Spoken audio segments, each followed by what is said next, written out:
Hi పిల్లలు, ప్రభువైన యేసుక్రీస్తు నామములో మీ అందరికీ వందనాలు. పిల్లలు బాగున్నారా? నేను కూడా చాలా బాగున్నాను పిల్లలు.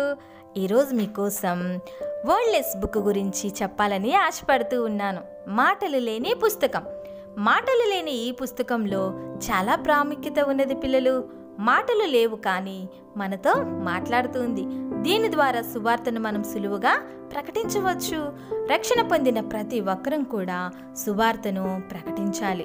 పిల్లలు, దీనిలో 5 కలర్స్ ఉన్నాయి. అంటే మీ కలర్స్ అంటే ఇష్టం కదా? నాకు కూడా చాలా ఇష్టం పిల్లలు. ఈ రంగులతో, ఈ కలర్ పేపర్స్ తోటి మనం సువార్తను ఎలా అందించవచ్చో నేర్చుకుందాం పిల్లలు. Are you ready? Oh yes, నాతో వచ్చేయండి. మొదటిగా గోల్డ్ కలర్, పరలోక రాజ్యమునకు గుర్తు. ఎల్లో, బంగారపు పట్టణం పిల్లలు. ఇది దగదగా మెరిసే పట్టణం. ముత్యాలతో, రత్నరాశులతో దగదగా మెరిసిపోతూ ఉంటుంది పిల్లలు. ప్రకటన గ్రంథము 21వ అధ్యాయం 21వ వచనంలో మరి ఆ పట్టణం గురించి వ్రాయబడి ఉంది. చక్కగా చదువుకోండి పిల్లలు. అయితే ఈ పట్టణానికి వెళ్ళటానికి నీవు నేను సిద్ధంగా ఉండాలి కదా. చాలా బాగుంటుంది పిల్లలు. ఈ పట్టణం దగదగా మెరిసిపోతూ ఉంటుంది. ఆకలి ఉండదు, చీకటి ఉండదు, దప్పిగా ఉండదు, దుఃఖము ఉండదు. ఎప్పుడు కూడా సంతోషంతో దేవుణ్ణి స్తుతిస్తూ ఆనందంతో ఉంటాం పిల్లలు. యేసయ్య చెప్పాడు కదా, నేను స్థలము సిద్ధపరచడానికి నేను వెళ్తున్నాను, మీరు ఇక్కడ సిద్ధంగా ఉండండి అని. నిజమే, మనందరం కూడా సిద్ధపడి ఉంటే తప్పకుండా ఆయన రాజ్యానికి మనం వెళ్తాం పిల్లలు. మరి మీకు ఇష్టమేనా? నాకు కూడా చాలా ఇష్టం పిల్లలు. అయితే మనం అందరం ఏం చేయాలి? సిద్ధపడి ఉండాలి. పరలోక రాజ్యమునకు మనం వెళ్ళాలి అంటే మనం యేసయ్యను నమ్ముకోవాలి, రక్షణ కలిగి ఉండాలి, ఆయన యందు విశ్వాసం కలిగి ఉండాలి, ఆయన కొరకు సాక్షులంగా జీవించాలి పిల్లలు. అలా అయితేనే మనం ఆయన రాజ్యానికి వెళ్తాం. ఏదో మంచి పనులు చేస్తే వెళ్ళము పిల్లలు. మనం ఆయన్ని సొంత రక్షకునిగా అంగీకరించాలి, మరి ఒప్పుకోవాలి పిల్లలు. అయితే పిల్లలు, ఒకటి ఉన్నది. మనం ఆయన రాజ్యానికి వెళ్ళటానికి దేవునికి మనకి అడ్డుగా ఒకటి ఉన్నది. అదేంటో చూద్దామా పిల్లలు? Next colour black colour. ఇది పాపమునకు గుర్తు. రోమపత్రిక 5వ అధ్యాయము 12వ వచనం నుంచి 20వ వచనం వరకు పాపము గురించి వ్రాయబడి ఉంది పిల్లలు. జాగ్రత్తగా చదవండి పిల్లలు. ఈ పాపము మరి మనము పరలోకానికి వెళ్ళటానికి అడ్డుగా ఉంది. ఆజ్ఞ అతిక్రమమే పాపము. ఆజ్ఞను మీరితే పాపము చేసినట్లే. దేవుడు చెప్పిన ఆజ్ఞలు ఏది కూడా మనం త్రోసివేయకూడదు పిల్లలు. పాపం చేయకూడదు, మనం అబద్ధాలు ఆడకూడదు. పాపం అంటే అబద్ధాలు ఆడకూడదు, మోసం చేయకూడదు, చెడ్డ మాటలు మాట్లాడకూడదు. తల్లిదండ్రులు చెప్పిన మాటలను మనము వినాలి పిల్లలు. దేవుడిచ్చిన ఆజ్ఞలన్నీ కూడా మనము చక్కగా పాటించాలి. అప్పుడే మనం ఆయన రాజ్యానికి వెళ్తాం. మరి ఈ పాపముని మనం తొలగించాలి అంటే మన జ్ఞానం సరిపోదు, మన శక్తి సరిపోదు పిల్లలు.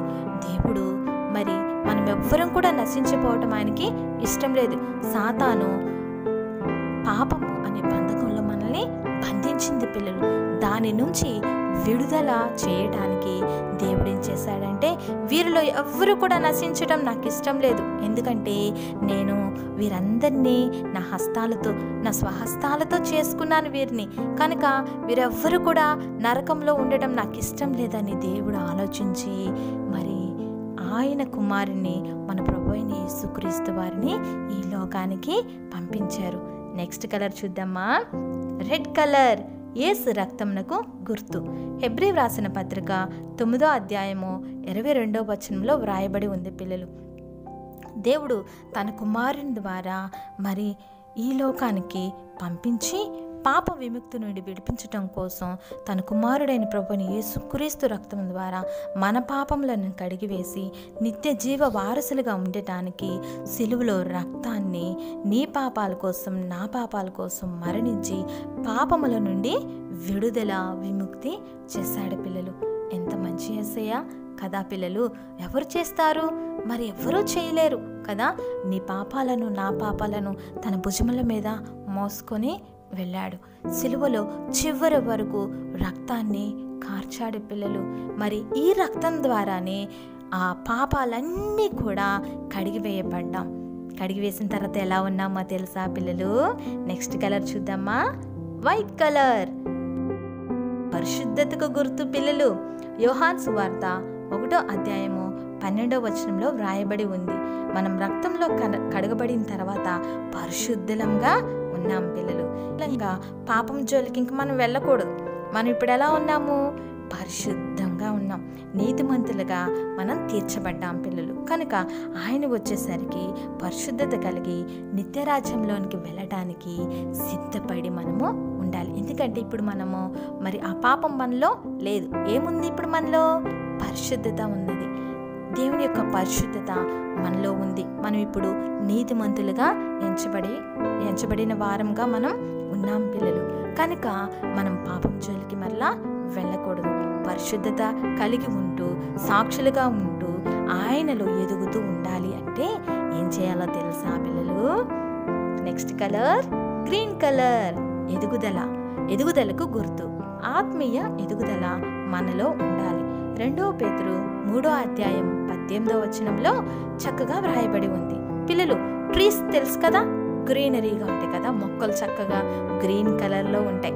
మీ ఇంట్లో ఉన్నాయి కదా, రోజు మీరు వాటికి నీళ్లు పోస్తూ ఉంటారు కదా, అవేం చేస్తాయి? చక్కగా పెరుగుతూ ఉంటాయి. పెరిగి మంచి ఫలాలను మంచి పువ్వులను ఇస్తూ ఉంటాయి కదా. నీరు పోయిపోతే ఆ మొక్క చనిపోతుంది. అలాగే పరిశుద్ధంగా ఉన్న మనము ప్రతిరోజు కూడా వాక్యము ప్రార్థన కలిగి దేవునిలో ఎదుగుతూ ఉండాలి పిల్లలు.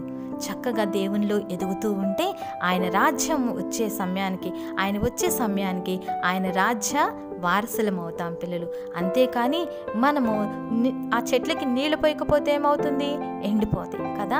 అలాగే మనలో కూడా ప్రార్థనా జీవితము వాక్యము కనుక మన జీవితంలో లేకపోతే మరలా సాతానుడు మనలో పాపాన్ని నింపిస్తాడు. పాపాన్ని నింపిస్తే, పాపం గనుక మనలో వస్తే మనము నిత్య జీవ వారసులం ఆ బంగారు పట్టణానికి వెళ్ళటానికి అవకాశాన్ని కోల్పోతాం పిల్లలు. కనుక మనం ఏం చేయాలి?